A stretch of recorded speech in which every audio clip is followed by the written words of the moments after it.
Good morning all of you. आज के video के अंतर्गत हम पार्ट्स ऑफ स्पीच की चर्चा करेंगे। पार्ट्स ऑफ स्पीच जो कि अंग्रेजी ग्रामर का महत्वपूर्ण भाग है। There are 8 parts of speech, one of them is noun. तो पहले टॉपिक के अंतर्गत हम आज नाउन की चर्चा करेंगे।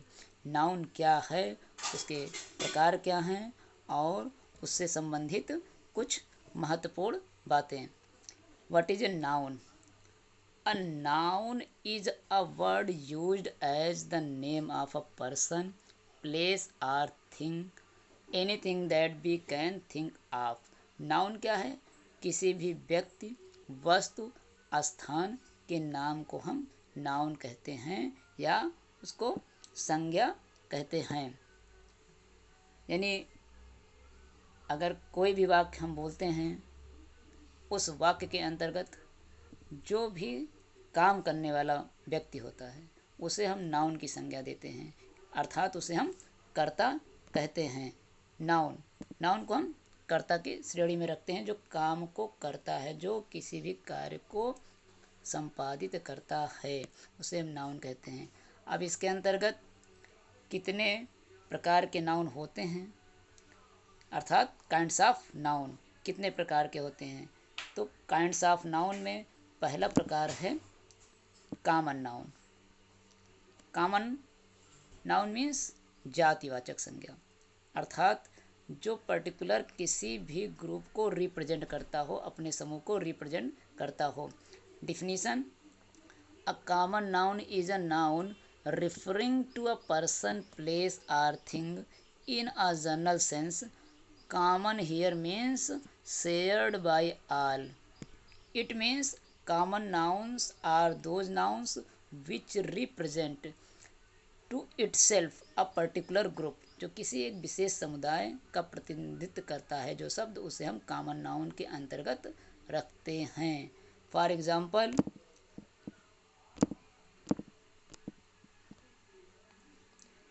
Class is studying, the class is studying grammar.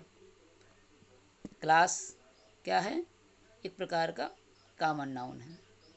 क्यों? क्योंकि क्लास किसी विशेष समुदाय को रिप्रेजेंट करता है। क्लास में बहुत सारी चीज़ें हो सकती है। कौन सा क्लास? यहाँ किसी पर्टिकुलर क्लास का नाम नहीं दिया गया है। दूसरा, the nearest town is 60 miles away. Miles दूरी है, कौन सी दूरी पता नहीं। टाउन भी है, पर्टिकुलर किसी टाउन का नाम नहीं दिया है, ये कॉमन है। इसके अंतर्गत हम किसी भी टाउन को रख सकते हैं। यानी यहाँ पर किसी भी पर्टिकुलर टाउन का नाम नहीं दिया गया है। ये टाउन सभी प्रकार के टाउन का एक प्रकार से क्या है, रिप्रेजेंटेशन है। So we can say it is a common noun. Third example, she is a good girl. Girl is representing its group, so it is also called a common noun. यहाँ पर girl यानी लड़की अपने विशेष समुदाय को represent कर रही है, इसलिए ये गर्ल भी आपका कॉमन नाउन के अंतर्गत आता है। अर्थात वह शब्द जो किसी विशेष समुदाय का प्रतिनिधित्व करते हैं, उन्हें हम कॉमन नाउन के अंतर्गत रखते हैं।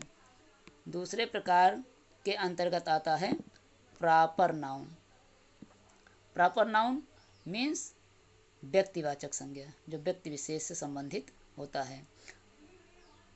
Definition: a proper noun represents the name of, a proper noun represents the name of a specific person, place और थिंग।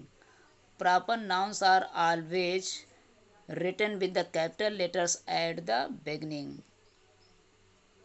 अर्थात जाति व्यक्तिवाचक संज्ञा वह संज्ञा होता है जो किसी वस्तु, स्थान अथवा व्यक्ति का नाम होता है। जहाँ कॉमन नाउन के अंतर्गत इस बात की चर्चा की गई कि किसी भी व्यक्ति, वस्तु, स्थान का पर्टिकुलर कोई नाम नहीं लिया गया, तो वो कॉमन नाउन के अंतर्गत आया। वहीं जब हम किसी भी व्यक्ति, वस्तु, स्थान के का नाम के साथ उसको पुकारते हैं, तो व्यक्तिवाचक संज्ञा के अंतर्गत आता है, प्रॉपर नाउन के अंतर्गत आता है। And proper noun always begins with the capital letter. Let's see the first example. Jawaharlal Nehru was the Prime Minister of India. In this sentence, Jawaharlal Nehru is a proper noun because it is started with the capital letter, and Jawaharlal Nehru is also a noun. So we can say that Jawaharlal Nehru is a proper noun because it is referred to a particular person, not a common at all. So we can say it, Jawaharlal Nehru is a proper noun. According to the second example, India is a democratic country. India is a democratic country. In this sentence, India is a proper noun because India begins with the capital letter. It is a democratic country. India represents as a country. So we can say it, India is a proper noun. हम भारत का नाम ले रहे हैं, इसलिए केवल, ये बहुत सारे देश हो सकते हैं, लेकिन उन देशों में हम केवल और केवल भारत का नाम ले रहे हैं, इसलिए इंडिया यहाँ प्रॉपर नाउन के अंतर्गत आएगा। Third, Hari is a good boy. There are different types of boy but we call Hari. बहुत सारे बच्चे हो सकते हैं, बहुत सारे लड़के हो सकते हैं, लेकिन उन लड़कों में यहाँ हरी की बात की जा रही है, केवल हरी, इसलिए ये हरी यहाँ पर आपका प्रॉपर नाउन होगा। थर्ड प्रकार के अंतर्गत आते हैं, जो तीसरा प्रकार है नाउन का, उसके अंतर्गत आते हैं। तो तीसरा नाउन है collective noun. As we know that collective noun is a collection of a thing. जैसे कि नाम से ही क्लियर है कि कलेक्टिव नाउन कलेक्शन, समूहवाचक संज्ञा, इसके अंतर्गत उन शब्दों को रखते हैं जो किसी समूह को व्यक्त करते हैं। Definition, a collective noun is the name of a number of persons or things taken together and considered as one unit. Collective noun के अंतर्गत हम किसी भी पर्सन अर्थात व्यक्ति, थिंग्स वस्तुएं को एक साथ रखते हैं, and considered as one unit, जो एक ही यूनिट, एक इकाई के रूप में प्रदर्शित करती है। बहुत सारी चीज़ों को हम एक साथ रखते हैं तो वो अलग अलग रिप्रेजेंट ना होकर के वो पर्टिकुलर किसी समूह को रिप्रेजेंट करते हैं, समूह में वो रिप्रेजेंट करते हैं। For example, the flock of geese spends most of its time in the pasture. The flock of geese, flock means एक प्रकार का झुंड होता है, geese spends most of its time in the pasture, जो बत्तखों का झुंड है वो सब एक साथ जो है अपना समय, ज़्यादातर समय एक साथ बिताते हैं।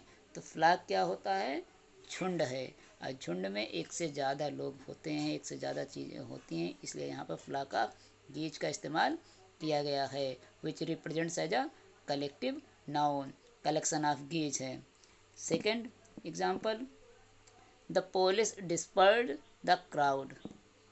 नाउन यहाँ पुलिस है, डिस्पर्ड आपका वर्ब है यानी क्रिया, द क्राउड ये भी नाउन है।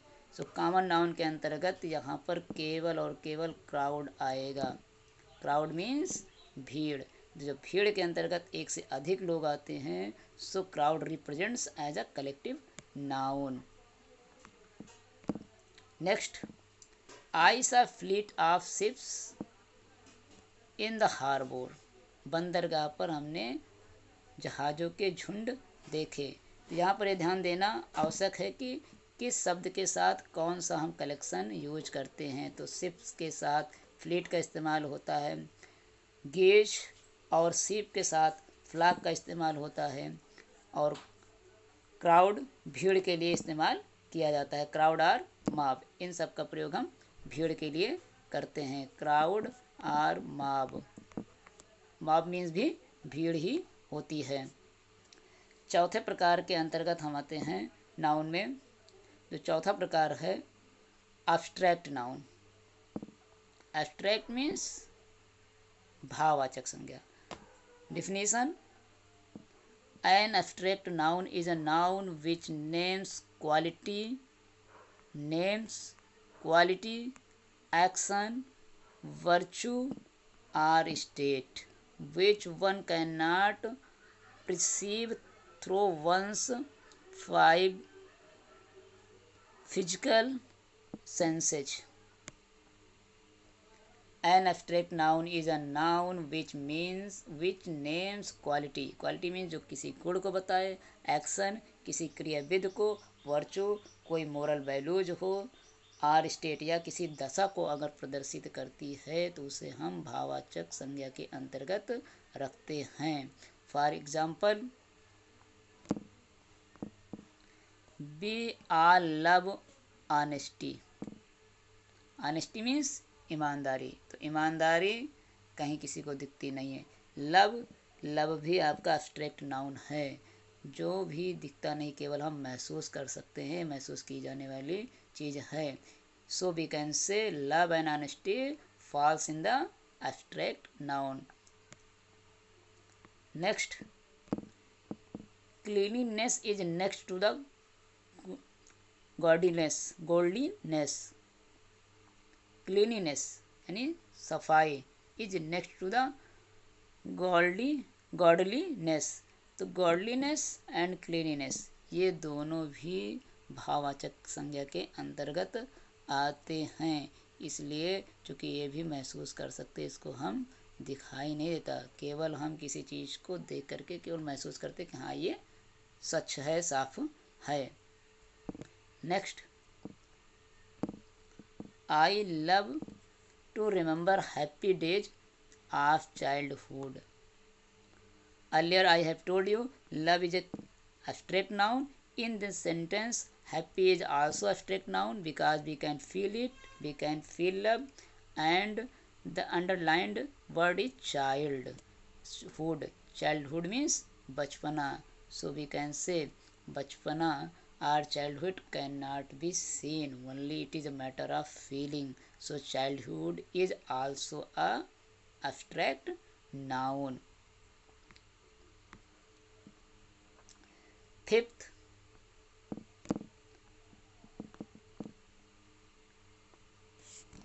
there are 5 kinds of a noun: proper noun, collective noun, material noun, abstract noun, and one another. The next noun is material noun. Material noun, which is not given here. So material noun, we can say it पदार्थवाचक संज्ञा. पदार्थवाचक संज्ञा उसे कहते हैं जो किसी पदार्थ को व्यक्त करते हों, किसी वस्तु को व्यक्त करते हों. For example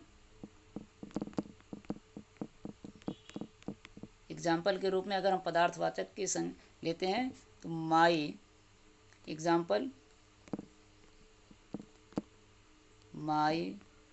ring is made of gold. My ring is made of gold. मेरी अंगूठी सोने की बनी है. तो जो यहाँ पर गोल्ड की बात की जा रही है, गोल्ड क्या है, एक प्रकार का पदार्थ है जिससे कोई दूसरी वस्तु बन सकती है. इसलिए 5वें प्रकार के अंतर्गत हम मटेरियल नाउन के अंतर्गत गोल्ड को रख सकते हैं. जिन वस्तुओं से किसी दूसरी वस्तु का निर्माण कर सकते हैं उन सबको पदार्थवाचक संज्ञा के अंतर्गत रखते हैं, अर्थात उन्हें मटेरियल नाउन के अंतर्गत रख सकते हैं.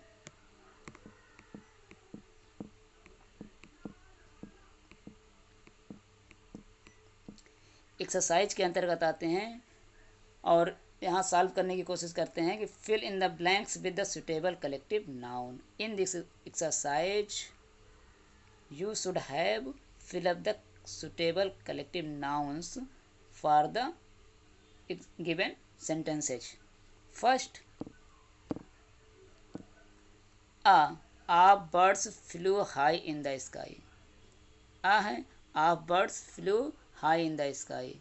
अब यहाँ पर हम क्या भर सकते हैं, birds flew in the sky, इसके अंतर्गत हम किस चीज़ को फिलअप कर सकते हैं। सेकंड, दे सा ऑफ लायंस एट जू, उन्होंने जू में बहुत सारे शेरों को देखा। Third, the farmer has of cattle on his farm. Fourth, he ate dash of grapes today, उन्होंने जो है आज अंगूर खाया। Our friend shows us a of stamps, we saw a of sheep on our way home. Seventh, police have arrested a dash of thieves. Eighth, she bought dash of bananas from the market. Ninth, the dash of pupils are listening attentively to their teacher.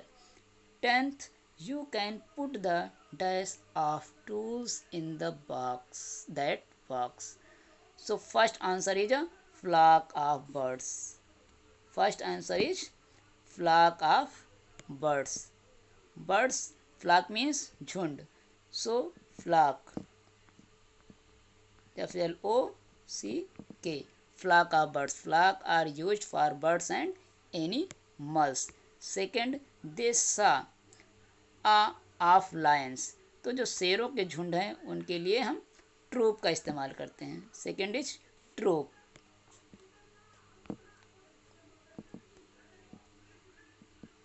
TROOP, troop of the lions. Always you should remember, troops are always used for the collection of or group of lions.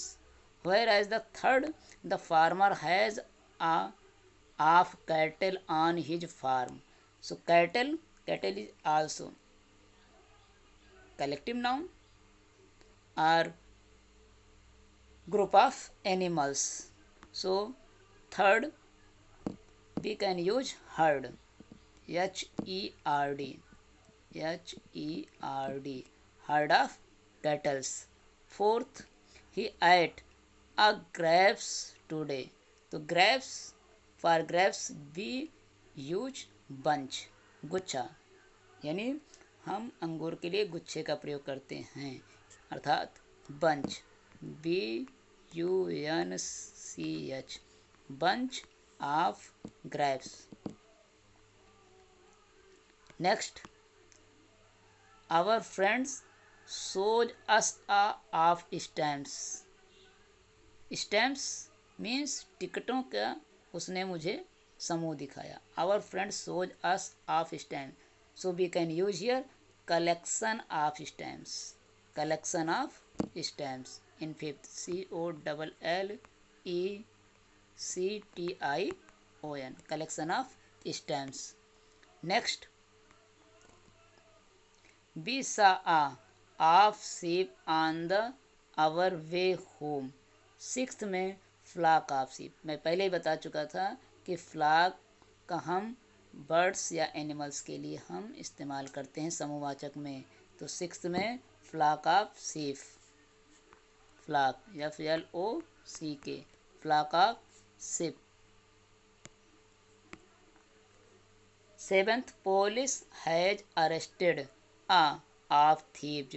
तो जो चोरों का झुंड होता है उसके लिए हम गैंग का इस्तेमाल करते हैं। Gang is always use for thieves or robbers. Robber means डाकुओं के लिए गैंग, इसका हम प्रयोग करते हैं। तो in seventh we use gang,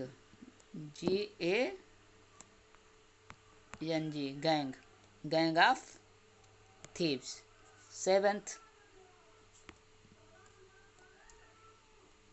eighth, she bought of bananas from the market. Bananas यानी केलों, she bought of bananas from the market, वो बाजार से केले ले आई। तो केलों का ले आई, केलों का क्या, गुच्छा। तो बनाना और ग्रेप्स के लिए हम बंच का प्रयोग करते हैं। So we can use here bunch of bananas. She bought a bunch of bananas. Bunch bunch bunch of bananas from the market. Ninth, the half pupils are listening attentively to their teacher. Ninth के लिए पपिल्स शिष्यों का समूह, तो शिष्यों के समूह के लिए हम इस्तेमाल करते हैं क्लास। शिष्यों के समूह कहाँ होता है? क्लास में होता है, इसलिए हम यहाँ पर क्लास का इस्तेमाल करेंगे नाइन्थ में। Class CLASS। The class of pupils are listening attentively to their teacher. Class के कक्षा के सभी बच्चे अपने अध्यापक को ध्यानपूर्वक सुन रहे हैं। And next 10th, you can put the of tools in that box. For tools we can use या we always use set. set means होता है एक प्रकार का समुच्चय या समूह। सो tools के लिए हमें हमेशा set का प्रयोग करना चाहिए। You can put the set of tools. set SET set of tools in the box. In this way we have discussed the different types of noun and related to their exercise. Exercise second, fill in the blanks with abstract noun from the nouns in the given brackets.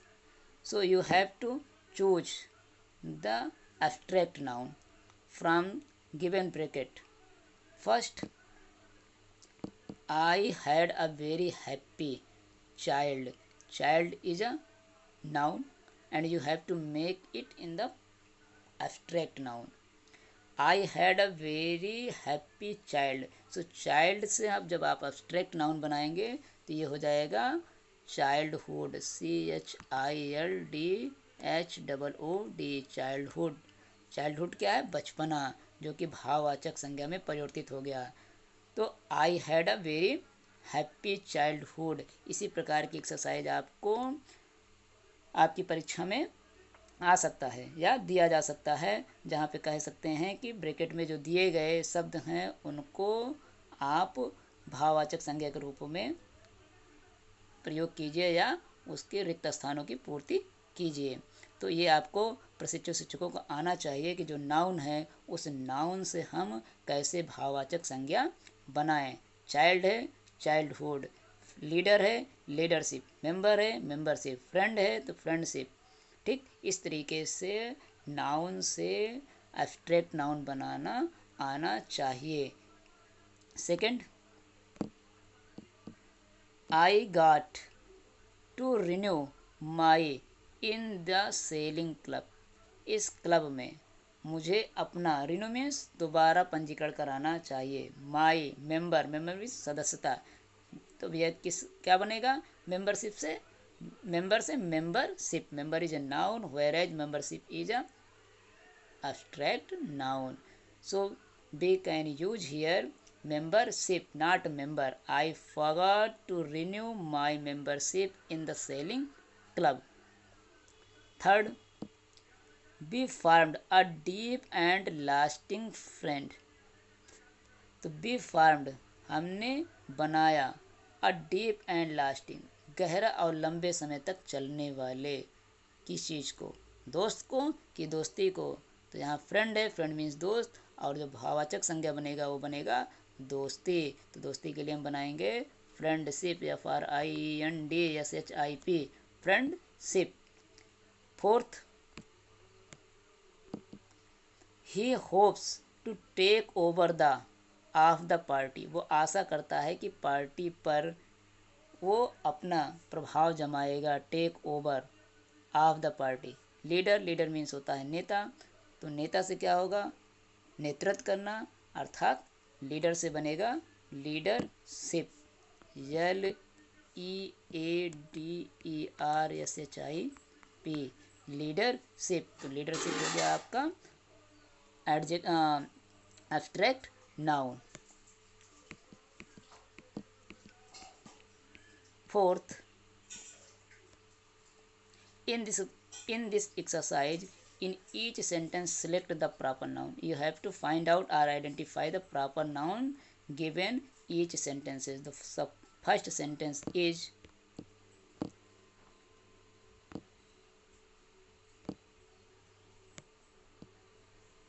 sentence is is Harry coming to the dance, क्या Harry dance के लिए आ रहा है।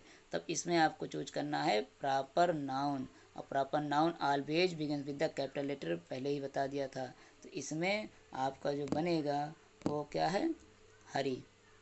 हरी is proper noun, Hari dance. तो इन तीनों option में केवल आपका ऑप्शन ए सही होगा, Hari. Hari is proper noun. Second, Hari invited Ram and Mohan. Hari invited Ram and Mohan to the zoo. There are three options. First, Hari and Ram.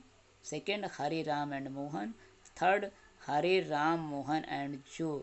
So in this sentence only three names are given. So these three names are the written in the capital letters. So it is called proper noun. So second option is right. Hari, Ram and Mohan. Third, Carol and I went to the zoo. Carol and I is a pronoun, Carol is a noun. Went to the beach, and Carol is written with the capital letter. So first option is right, Carol. Fourth, Buffalo sponsored this free concert. इस स्वतंत्र जो concert या सम्मेलन किया गया वो buffalo के द्वारा किया गया। So buffalo concert the city concert. इन तीनों ऑप्शन में फर्स्ट ऑप्शन आपका राइट है, यानी बफेलो। यहाँ बफेलो का मतलब भैंस से नहीं है, ऑर्गेनाइजेशन से लिया गया है। Next, Ram does not like this location. Ram does not like this location. Ram को ये जगह पसंद नहीं है। First option location, second option Ram, third option like. So second option is right, Ram is a proper noun. Rose, Honey and I went to see the reptile house. Rose, Honey and I. Rose, Honey और मैं went to the sea, गए the new reptile house, नए reptile house को देखने के लिए। यहाँ पर first option Rose, Honey and I. Second option Rose, Honey and I, reptile house. Third, Rose and Honey. So in this, Rose and Honey is right. Rose and Honey is the name of the person and written with the capital letter. So it is the proper noun. Lisa does not like the certain bands. Lisa को कुछ bands या party bands पसंद नहीं हैं या वो पसंद नहीं करती है। So Lisa, Lisa is a name of the person. First option Lisa and bands. Second,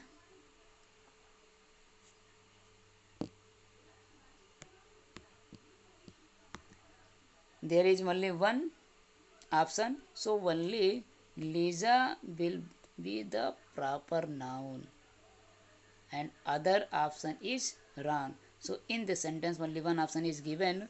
So in the sentence only Lisa is proper noun. So in this way we discussed what is a noun, kinds of noun and different exercises related to their kinds of noun. So in the next video I will provide the second parts of speech, that is pronoun.